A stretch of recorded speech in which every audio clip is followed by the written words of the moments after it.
Hi, my name is Michelle, and I'm a professor at the Faculty of Law, University of Manitoba.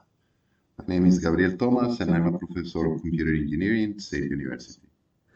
Okay, so we were just playing with ChatGPT this morning, trying to figure out how it works, and we asked it an interesting question.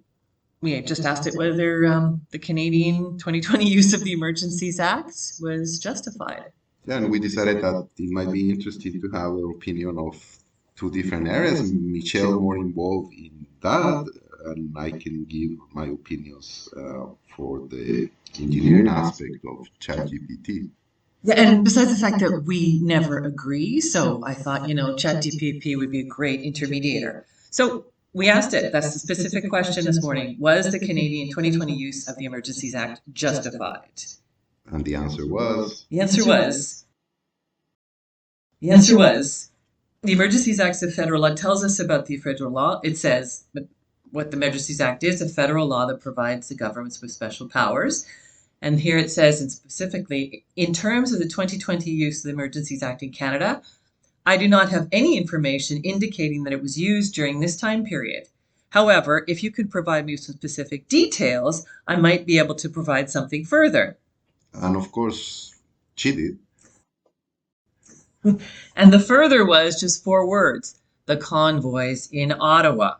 And Chat responded, if you are referring to the truck convoy protest that took place in Ottawa and other parts of the country in early 2022, then it's worth noting that the Emergencies Act was not used in response to those protests.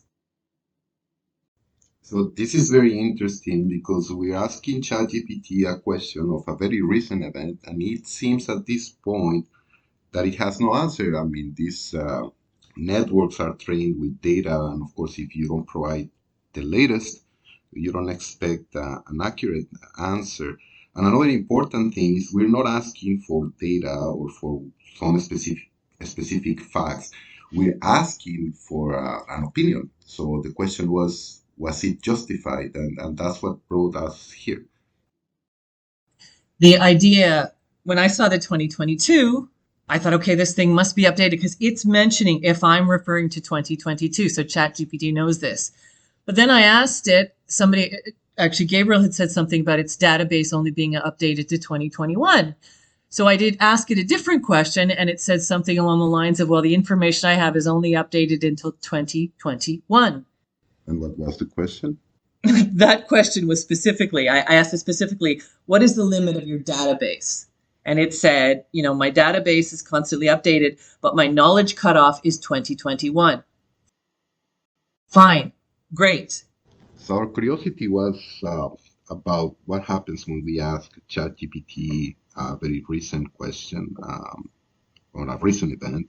It's not about finding the solution of if the Emergencies Act was justified. We just found it very interesting. I think what people have already claimed is that this is a tool. It's not going to give you the solutions. And it's an excellent tool to extract information. And of course, if that information is asked as an opinion or a very, very, very recent event, it seems that it's not doing its job. Now, we acknowledge that we picked a controversial topic, so this is not about finding out if the question is yes or no. There's plenty of videos of the Emergency Act available, and Canadians can make up their mind about that. This was just an exploratory question on that topic, and being professors in so different areas, we just find it interesting and discuss it. I think we will discuss it further between ourselves, but if you have an opinion, please post your comments below.